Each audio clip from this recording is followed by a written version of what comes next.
Okay, sorry. I was just informing you that I'm joining you from Nairobi, Kenya.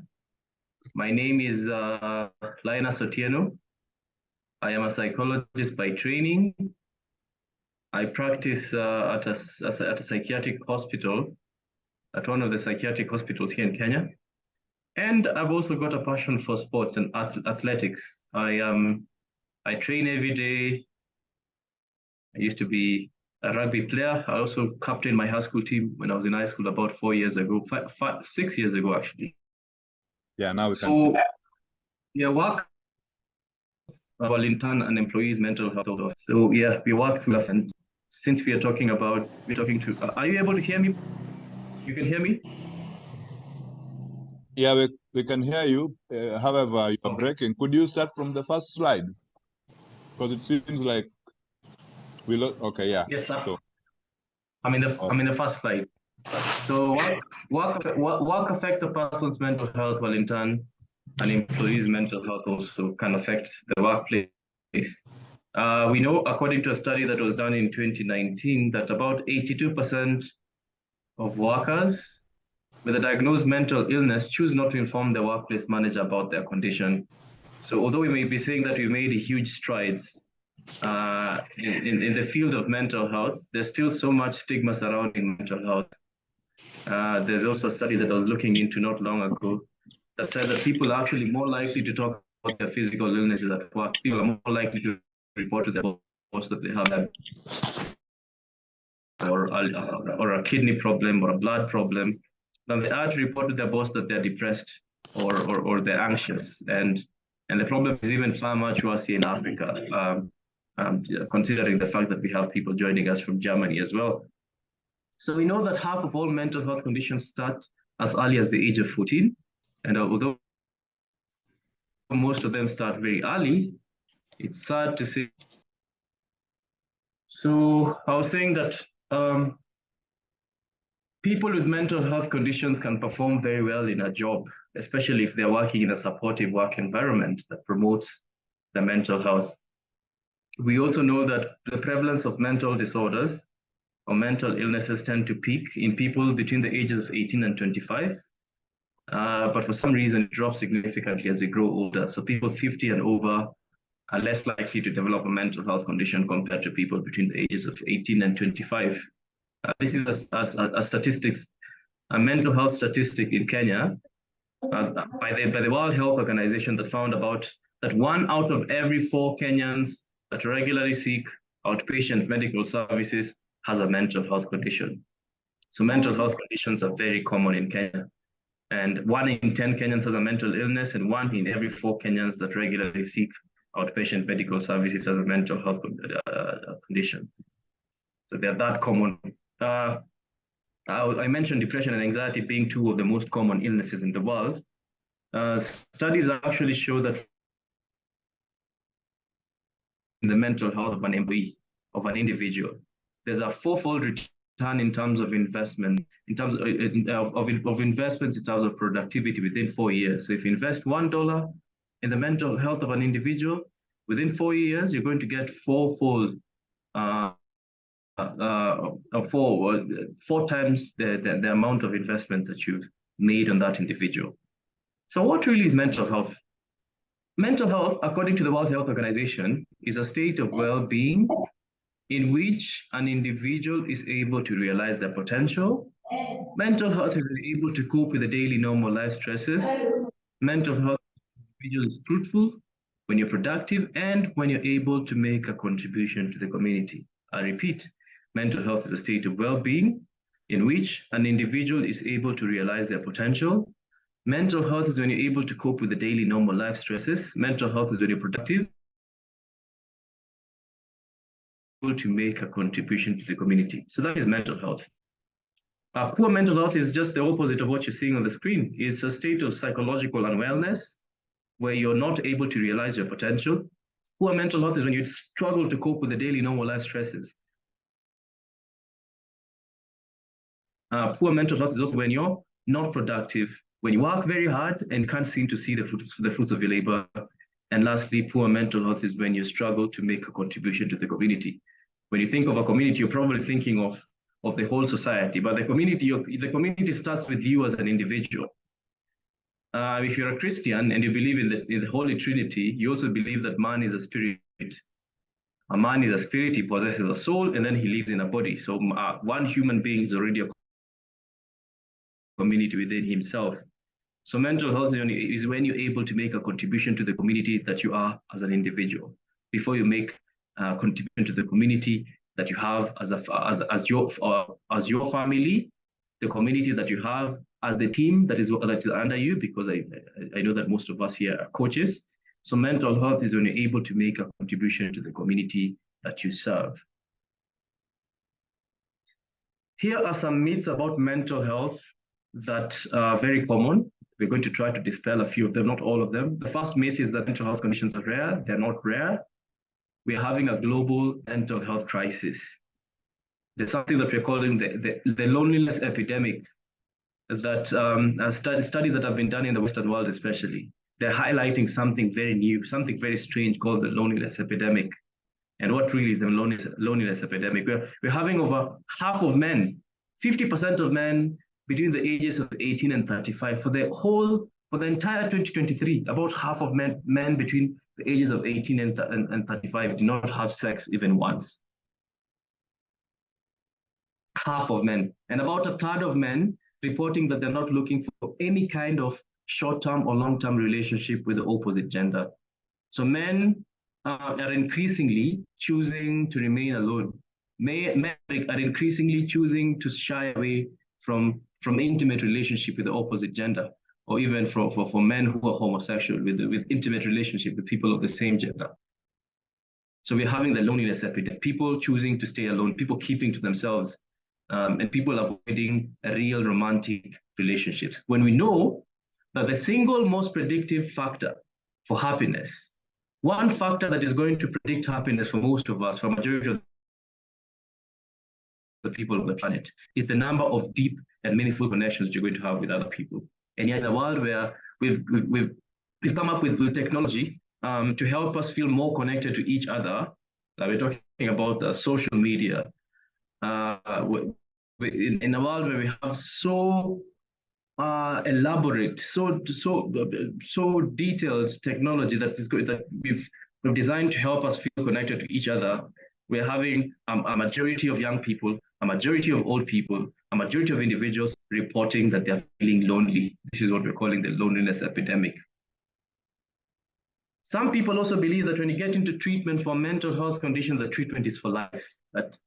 And also treatment is very expensive. We know the healthcare in general in multiple parts of the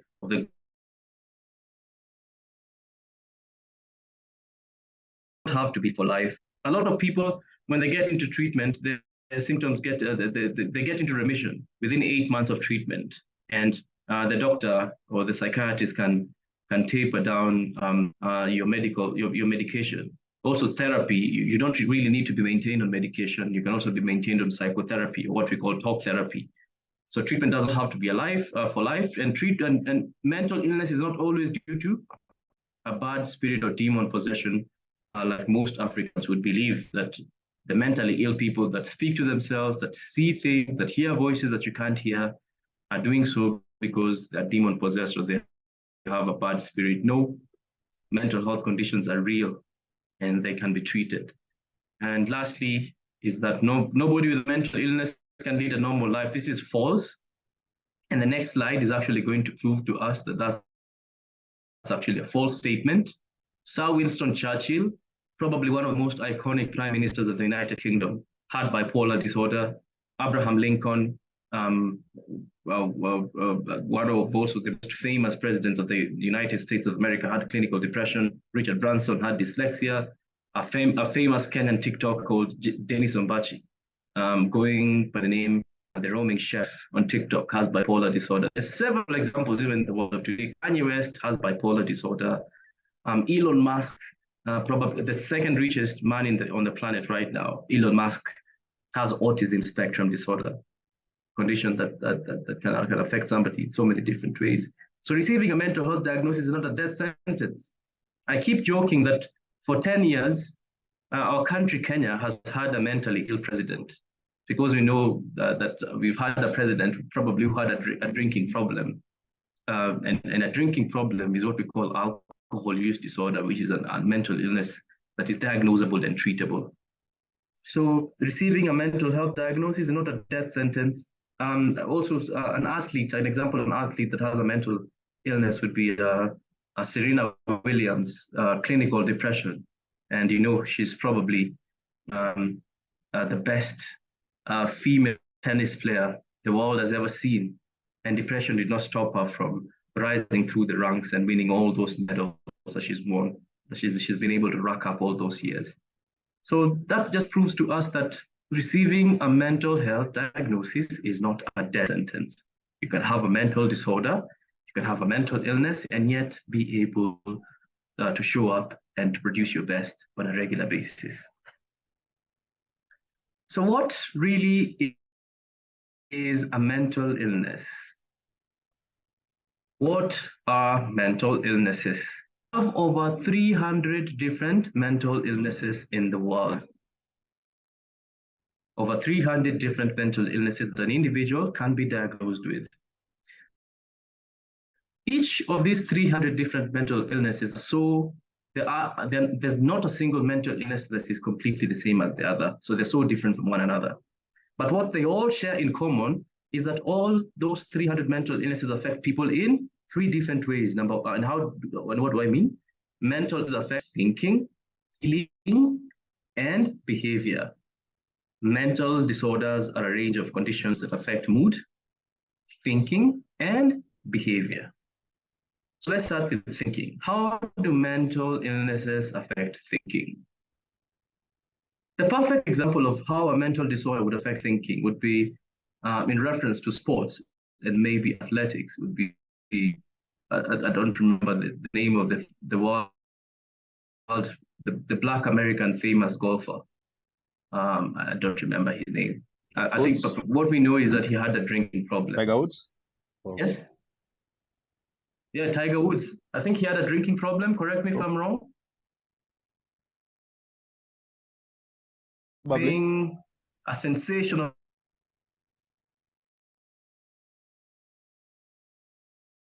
and not producing results at all. I think he only resurfaced recently, but he's still in history, in tennis history, one of the best athletes the world has ever seen, if not the best.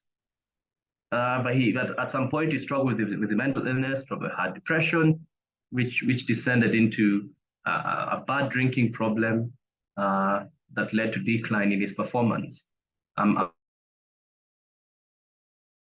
also a supporter for the last 3 seasons. I know somebody like Marcus Rashford has had problems with his mental health affecting his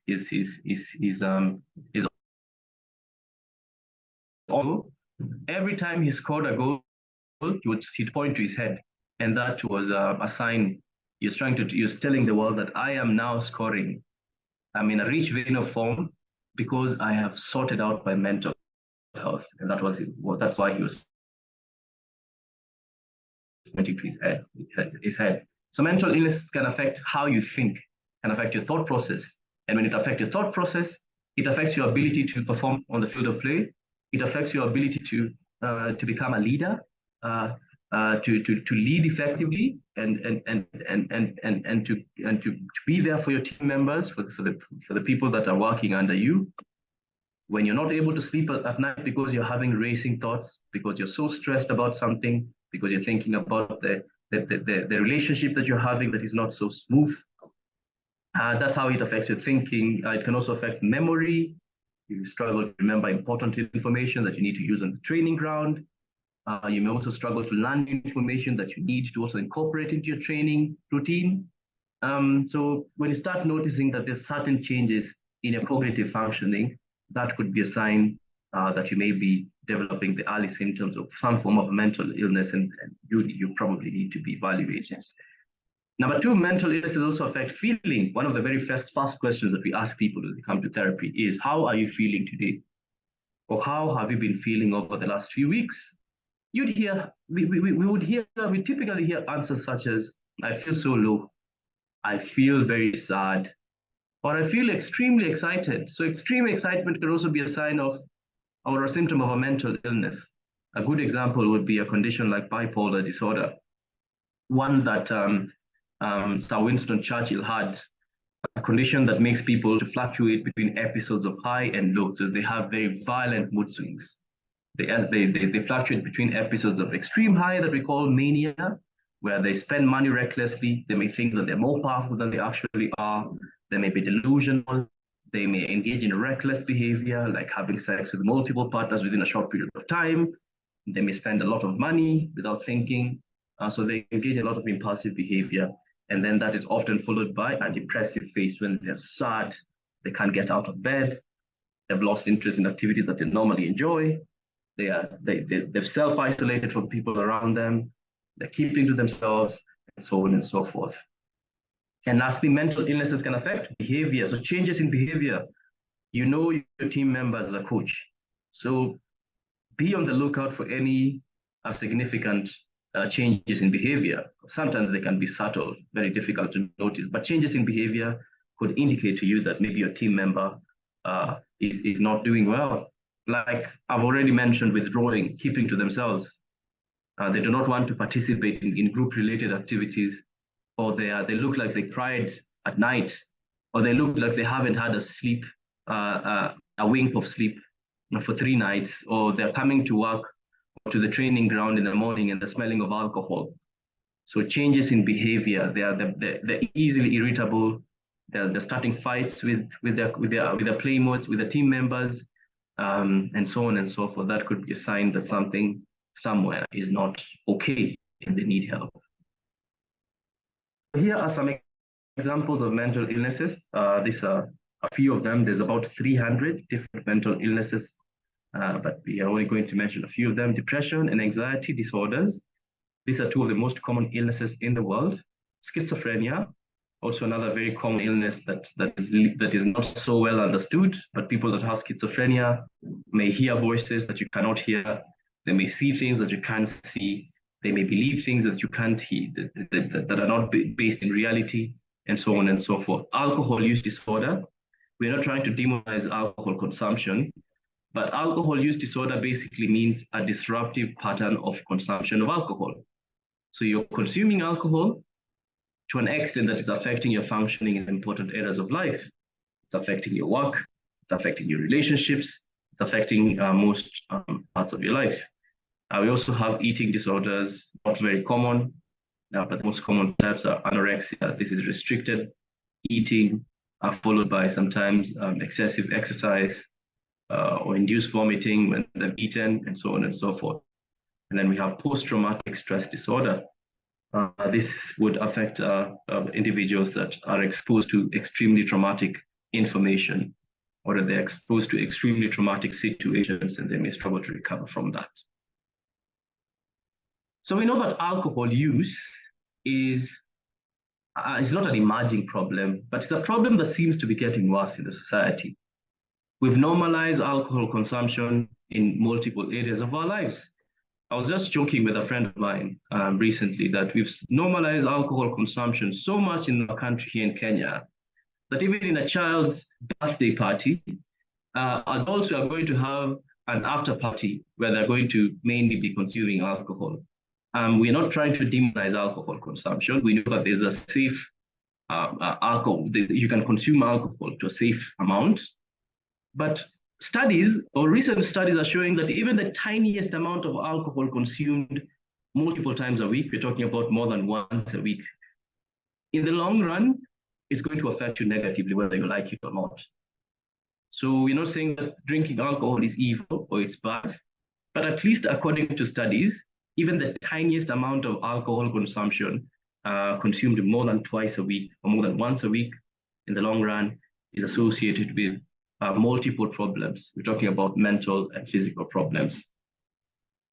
But just to highlight why we need to rethink our relationship with alcohol, think of the number of homicide cases. They say that about 60% of homicide cases, or 60% of homicide cases happen when the perpetrator is under the influence of alcohol.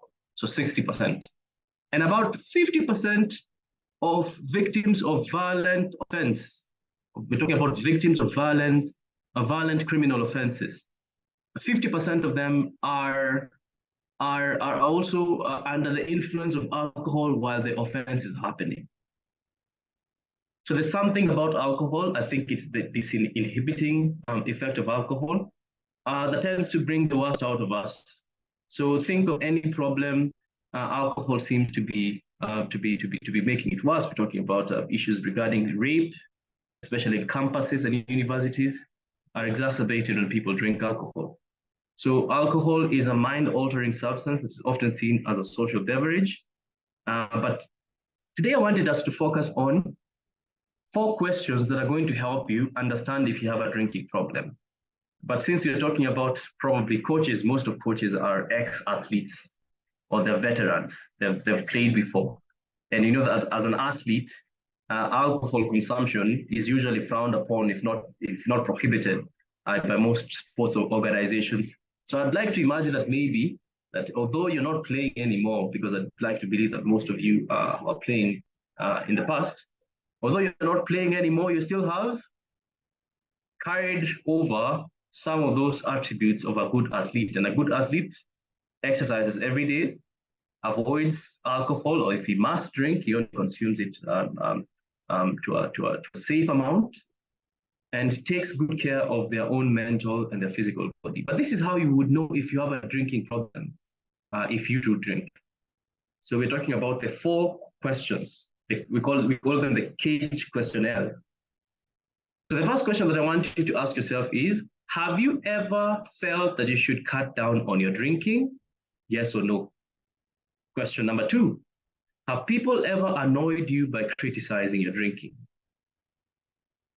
Question number 3, have you ever felt bad or guilty about your drinking? And then question number 4, have you ever had a drink first thing in the morning to steady your nerves or get rid of a hangover? So those are the 4 CAGE questions. So saying yes to more than one of the questions, to more than one of the 4 questions is likely indicative of a possible drinking problem. But the question that is most indicative of a drinking problem is question number 4.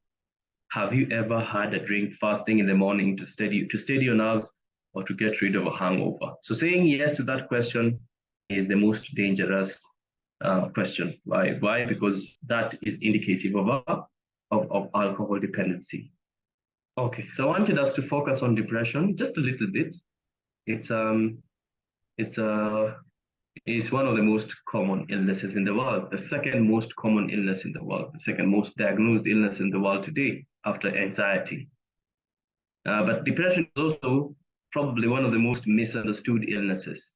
Nowadays, it's not uncommon for you to hear a person use the word depression to describe a normal feeling, like feeling sad, that I feel depressed because my team lost, or I feel depressed because the person that I was supporting in the 100-meter race did not make the cut for the finals. So is that really depression? Today we're going to find out what depression really is. So this is the definition of depression. Depression is a mental health disorder characterized by persistently depressed mood or loss of interest in activities, causing significant impairment in daily life.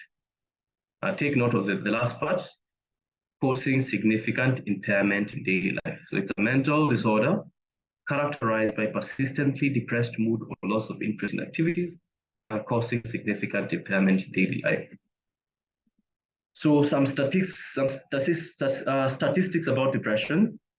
The first statistic that I'd like us to look into is that suicide, which is a symptom of depression, is the 4th leading cause of death for people between the ages of 15 and 29. So suicide is the 4th leading cause of death for people between the ages of 15 and 29. There's over 700,000 people dying by suicide every year. This is according to the World Health Organization. And that is about 1 death every 40 seconds. And then we also know that there's more than twice as many men dying by suicide compared to women. I'd like us to maybe think of why. Why do you think that's the case? There are more deaths from suicide than from war and homicide put together. And we know that about 79% of suicides occur in low and middle income countries. Pesticide, hanging, and firearms are the most common methods that are used globally for suicide. So symptoms of depression are feeling low, feelings of hopelessness, feelings of worthlessness, when you lose interest in activities that you should normally enjoy, loss of enthusiasm, having sleep difficulties, poor appetite, and suicidal ideation. So depression is when you have at least 5 of the 8 symptoms that you're seeing on the screen happening all day, almost every day, consistently for a period of at least 2 weeks. So I repeat, depression is when you have at least 5 of the symptoms of 5 of the 8, any combination of 5 of the 8 symptoms happening all day, almost every day, consistently for a period of at least 2 weeks. So that is how we diagnose depression. But if you suspect you have depression, what you need to do is to seek the help of a qualified practitioner. We're talking about a psychologist or a psychiatrist. So let's summarize our conversation by talking about what we need to do. What is it that we can do to manage depression, to manage symptoms of depression?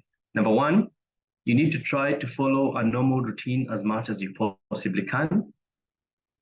Number 2, this is also very, very important, especially in the world of today, the digital world that we live in today. Limit the amount of time that you spend engaging with the news and social media. Spend as little time on the news, watching news, and engaged on social media. Why?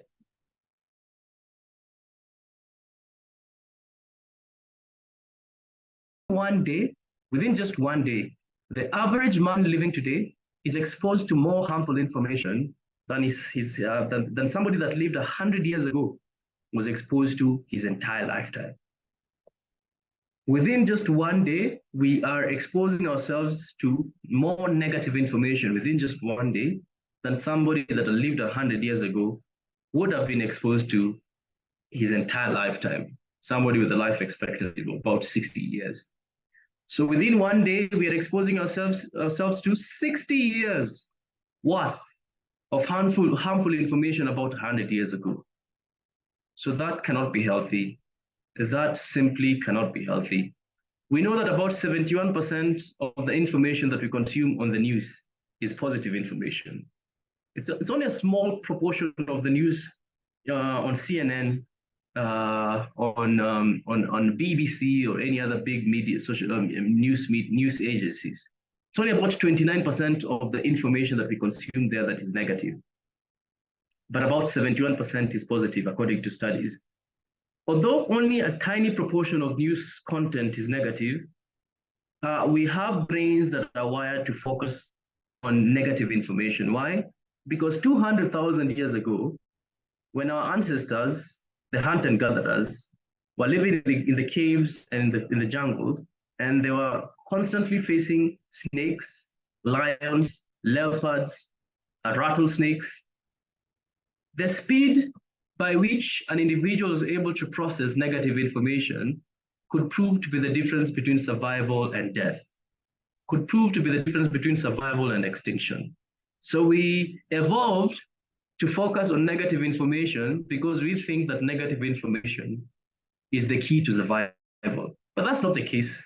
We've managed to, 200,000 years later, we live in concrete jungles in New York, or in Berlin in Germany, or in Nairobi, Kenya, or in Kampala, Uganda. We've managed to isolate ourselves from the lions and from the alligators and from the crocodiles. We've locked them up in game reserves and in the zoos. But somehow, whenever we perceive negative information in the environment, when we're watching the news, we think that our primitive brain, or the rational part of our brain, is interpreting that information as if we are under threat. We are going to die. We need to fight to survive. So that's why we focus more on negative information, because we think that that is the difference between our survival and our death. So limit the amount of time that you're spending on news or watching the news or scrolling through social media. We're talking about TikTok, Facebook, Instagram. What you might need to do to try and practice and maybe from today is to never go to your bedroom with your phone, leave it in the living room. If you must use your alarm clock, maybe get an analog alarm clock and have it by your bedside. So that's also something that I'm trying to practice. Never go to your bedroom with your phone, leave it in the living room. When you wake up, I try to make sure that within 1 hour of waking up, I don't consume any digital media. So I go out for a 30 minutes morning run, come back, prepare breakfast, get ready, take a shower, and then maybe I can read an email or read a message that I had not responded to. So also find ways to be physically active. I'd like to believe that as coaches, we're also doing that. We're not only requiring that of the people that are of our team members or the athletes, that you're also making sure that you're physically active. Physical exercise is the only treatment that I can recommend to you that does not have a side effect. Antidepressants have side effects. Medication that we use to treat anxiety also have side effects. Antipsychotic medications will have side effects. Panadol or paracetamol also have side effects. Therapy, talk therapy. There's emerging studies that are showing that there's also side effects of therapy. So the only thing that you can partake that is healthy for you, that does not have any side effect, is physical exercise. Studies are showing that we are increasingly walking less number of steps as time goes by because of technology. We're inventing vehicles and we don't need to walk. And we know, according to studies at least, that an average man today is walking between 2,000 and 5,000 steps a day. So 2,000 and 5,000 steps a day. Well, our hunter and gatherer ancestors who lived about 200,000 years ago were walking 25,000 to 30,000 steps a day.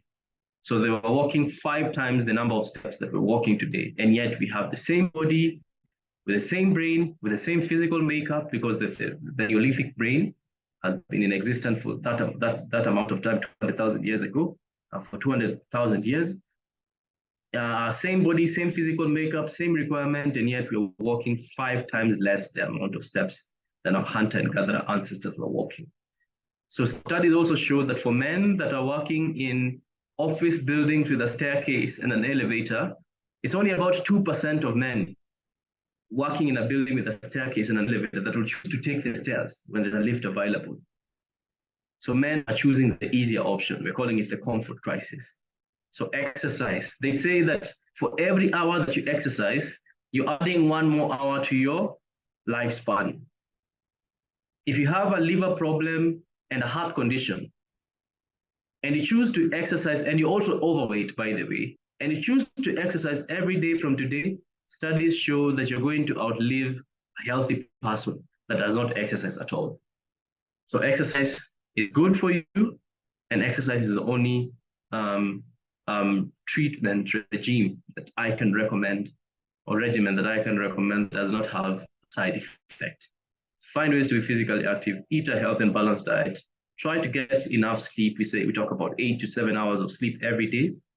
And I also tell people that it's not just about the amount of hours, but also the quality of your sleep. So change your pillowcase if you must. Try to make sure that you're asleep before 10 p.m.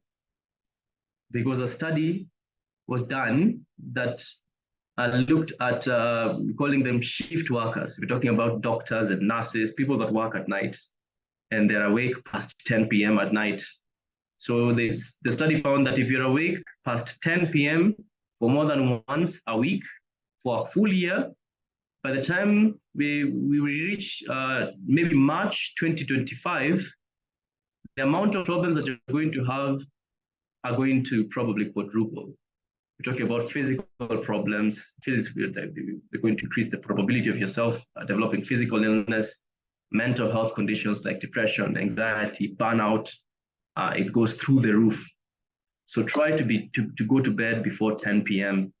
I think it has to be about our circadian rhythm. Eat a healthy and balanced diet, avoid alcohol and drugs, focus on what you can control, and also maintain social relationships. We talked about the loneliness epidemic that is quite obviously happening, especially in the Western world, where people are so isolated from one another. Young men are not having sex. They said that about a third of men in South Korea and Japan are virgins at the age of 30. About a third of men in Japan and South Korea are virgins at the age of 30. And we're having what we're calling a population decline. Elon Musk said that in the next 20 years, probably the biggest problem that we're going to have to contend with in the world is population decline. Right now that we're complaining about population growth and having too many people in countries like India and Nigeria, he said that about 20 years from today, we're going to have a problem with population growth, that we're going to look for young people to put in job industries. We're going to look for young children to light up the streets with happiness. We're not going to be able to find them because young people are not getting married, young people are not having sex, young people are having what we call delayed adolescence. We're having a staggering number of young men at 30 still living with their parents, not leaving their parents' home, and that's a problem. So maintain social relationships. Why? Because the single most predictive factor for happiness in life is the number of deep and meaningful connections that you're going to have with other people. I've already said that. So practice self-care. And in summary, mental health is more than the absence of mental illness. Mental health also aids in coping with stress. Workplace mental health must be a top priority. Why? For every dollar that you invest in the mental health of an employee, of an athlete, there's a fourfold return in terms of investment within 4 years. So yeah, every dollar that you invest in the mental health of an individual, you're going to get 4 times that amount within 4 years. Human performance and mental health go hand in hand. When your mental health is down, your performance is also going to be down. And vice versa is also true. When your mental health is thriving, then you're going to have a team of members, a team of athletes that are thriving, that are doing exceptionally well. So take care of your mental health. And lastly, you cannot have mental health without, we cannot have health without mental health. So mental health is also part of health. So we already 7 minutes past time. Allow me to finish. Allow me to wrap up. I think I've come to the end of my presentation. Thank you very much. I think we should be able to take a question or two. If there's anybody with a question, I believe that's all that I had for you today. Thank you very much for those who've stayed with us, for those who've joined us, even though you've joined late. I truly appreciate your time and your cooperation. Back to you, Mr. Ogola. Thank you, Linus, for your wonderful presentation. I believe we've learned quite a lot from you. And as you put it, the floor is open. Anyone who would want to seek for any clarification, the floor is yours. Kindly go ahead, Paul. Thank you, Linus. What a fantastic presentation on the subject. I think Ogola said earlier, I don't think we can exhaust this in an hour. Mine, as a coach, having been in the hot seat of coaching a national team, do quickly realize when I look back at some of the mental pressure that's there on national coaches. I even watch the Premier League coaches being sacked or being hired. And mine is maybe if there can be support for coaches, particularly coaches who are working in high performance environments, because it's a lonely job. Sometimes it's thankless. When the team wins, all the credit is to the players. When the team loses, immediately all fingers are pointing to the coach. So that's something that I'd really like to develop because I don't see many support groups for coaches. I see a number have come up for players to help them with coping with the stresses. So perhaps maybe it's just a point that maybe we can look at. But mine is sincere gratitude for a really fascinating and very informative presentation. Thank you. Thank you, Mr. Odera. Indeed, the coaching world can be brutal. I am not a coach myself, but I've been an athlete. I've played rugby for 4 years, for 6 years actually, because I also played for post high school. And I've been under coaches, I've been under team managers, and I've also had the opportunity to be a captain myself. And I know that as a leader, because that's what a coach is, like there's so much responsibility on your shoulder. And it's not just responsibility of the team, but also making sure that you're having a team of individuals that are working as a team, which is extremely difficult. And you said it can be such a brutal world. When the team performs well, the joy or the spoils of the joy is shared amongst each and everyone. But when there's bad performance, you as a coach, you take full responsibility. And that can be quite hard on individuals, because coaches, just like players, they're human beings, and we forget that. And yeah, I think there's need for more conversations around the area, especially with coaches and people basically in sports. Yeah, thank you.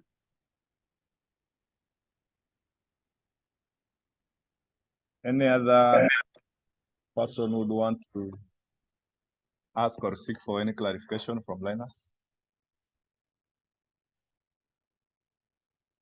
As we wait for that, Linus, I would want also to ask, I think in 2020 Olympics, there's this tennis player, Naomi Osaka, and Simone Biles from the US. Simone Biles is a gymnast, and I think at one point she just said she's not going to compete anymore. And the teammates felt so bad because everybody relied on her to, as a teamwork to earn the points that were necessary for them to win that event. My question or concern is, what would you describe that when just someone who was okay all the time during the tournament, and then one morning he or she just wakes up and say, no, I can't do it anymore? Thank you for that question. It's a very challenging question, but because it's very hard to know exactly what might be happening in the background, not unless you have inside information. But a lot could be happening to an individual, especially Naomi Osaka is very experienced. I think she's won so many titles for her country and for a team. So for somebody with that level of experience to one day just wake up and say that they've made a decision not to continue, it begs a lot of questions. It could be that maybe they're having personal issues with their family, with the relationship, and they don't want to make that public. But I would really not think that it had anything to do with anxiety, because performance anxiety, you'd expect that to maybe affect a novice player or somebody who does not have that much experience compared to Naomi Osaka. I'd like to believe that maybe it was for personal reasons, but I can't really comment further than that because I don't have much information about it. It could be she was going through something that she didn't want to make public. It's very, very, very hard to speculate about such matter. But yeah, indeed, people sometimes wake up and make a choice. But just like when it comes to excellent performance, like for example, nowadays you hear of teenage sensations. You hear of an 18-year-old boy that has taken the world by storm, maybe at an athletic competition. And most people focus on that moment of their rise to fame or their rise to popularity. But what you don't know is that a lot of things, this boy probably has been training since he was 7 or since he was 6. So what we see is the immediate impact, but what we don't know is there could be a dominant, there was hard work that was put into place, there was coaching from a very young age and led to his growth. In the same way, something that is negative, like somebody pulling out of a competition, could be as a result of a domino effect of multiple events happening. Maybe there was problems with the sports association, like you'd hear here in Kenya, things like corruption, nepotism that happens everywhere. We're hearing in the Western world right now, especially with the trans debate, where we're hearing that biological men can wake up one day in the morning and say that I'm a woman and I want to compete like a woman and I want to compete in a female competition. That can be demoralizing for women. Why would you like to compete with a man, with a biological man, when you know that biological males have certain physical advantages that make it very hard for you to beat them, even if they're not professionals, even if they're not that prolific compared to their female athletes. So there's a lot that could have been happening in the mind of Naomi Osaka or the other gentleman that you mentioned that we may not be aware of. But I think it's also important that we put everything into the context of the world. You don't know. Maybe she had she found out that she had used a performance enhancing drug, and she knew that maybe after a competition she might do a drug test and fail, and that would should maybe end up getting stripped of all the titles that she's had, and she thought that the safe thing to do was not to compete. So it's very, very hard to speculate. We can only speculate. It's very hard to maybe pinpoint on a specific reason. Okay, maybe a follow-up to that of the mental illnesses that you have described. As a practicing psychiatrist, what kind of mental health diseases would you prescribe spirituality? Would you prescribe for spirituality healing? Oh yeah, thank you. That's a good question. We offer evidence-based treatment. So we only use methods that have been shown and proven by science to work. But where I work, I don't want to mention the name of my organization because I'm not here in the capacity of my organization. But where I work, we also incorporate spiritual counseling. So we have a team of psychologists and psychiatrists and physicians and nurses, but we've also included spiritual counseling. We work with a chaplaincy of a church or a Christian organization called All Saints Cathedral here in Nairobi. So we understand that there's science is also limited. Like we only have enough information to treat an enough number of mental illnesses, like 300 of them. But over time, there's clinical presentations that have not yet been studied that cannot be understood by science. So I've worked with psychiatrists that have referred certain patients to spiritual healing or to spiritual intervention because of the presentation could not be explained by the books. Like the symptoms are unlike anything that anybody has ever seen before. So, and I've seen people being referred to spiritual healing and they get well. And vice versa also happens where a member of a church maybe starts to behave in an unusual manner and they try to pray for them and they don't get well. They try to speak to them, they don't get better, and they're referred to a facility for treatment and they recover and they get well. So yeah, for us, it's about understanding that we have limits, although we try to use evidence-based treatment, but evidence-based treatment also has its own limits. We can't claim that we can explain all conditions. We can't claim that we have treatment for all kind of presentations. There's some presentations that are still very novel to us that we don't understand by the limitations that we have, and we try to also work with other individuals or other organizations. Like we also encourage people to do yoga, which is also not scientifically based, but it's also part of mindfulness training. We encourage people to go to church. Some people say that religion is an opium for the masses, but we see it as a benefit, as a part of self-care as well. So we encourage people to also partake in other modes of self-care that can also be complementary to what we offer in terms of clinical support. All right, thank you, Linus. Any other person with anything to be clarified or to find out?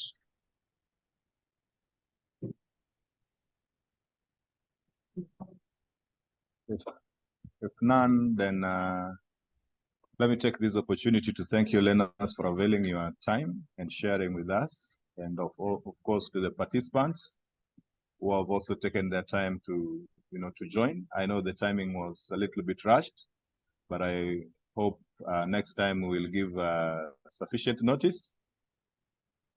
Few challenges here and there, but next time we'll give sufficient notice so that we can all join on time.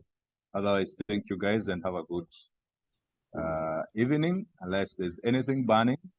Right, Demir? Yeah, I want to thank you too, and also Jonas, for the very good information. I have one idea for this very important issue about mental health. Maybe you can bring up some questions for the coaches in the WhatsApp group, which is important for them, for their daily training and daily dealing with their athletes. So Linus can give us some answers on these questions. I think this would be very interesting and very valuable for the coaches, because in the daily training, I know myself, I'm a coach. I was training for many years with young kids when I had a team which were almost on the step to enter the national cadre, the national team. And they one day they showed up to me and said, coach, what do I have when I'm entering the national team? What's the benefit for me personal? So yeah, we don't want to continue with our training anymore. I said, what? Yeah. So there are many different points in becoming an adult, going through the adolescence. He mentioned the social media and the isolation of the human individuals. So there are many issues that coaches are confronted in the daily training program, which should come together in some questions for Linus to give us some good answers about that. So yeah, this is just an idea for the one of the next Zoom meetings, and because it's a very important theme, very important issue, the mental health, because physical damages you can see, you have aid for that, but a mental damage you cannot see, but it has severe influence on the person and on a team, and also on coaches. I had a coach who had an athlete who committed suicide. So the coach was never happy when he was thinking about his athlete. Maybe he could have helped him if he knew, and all that. So mental health is really very important. Thank you. Thank you, Demir. Paul, you have something to say? Just agreeing with them, I think it's a very good idea. Just to bring those questions. All right. Thank you all, and have a good evening, and see you next time. Thank you. Bye. Thank you, Gola. Thank you, Linus. Thank you. Linus. Thank you, John. Thank you, Linus. Thank you all. Thank you for having me. Thank you. Linus, you could share the slide. We would so that we can as well share it out with others. Yeah.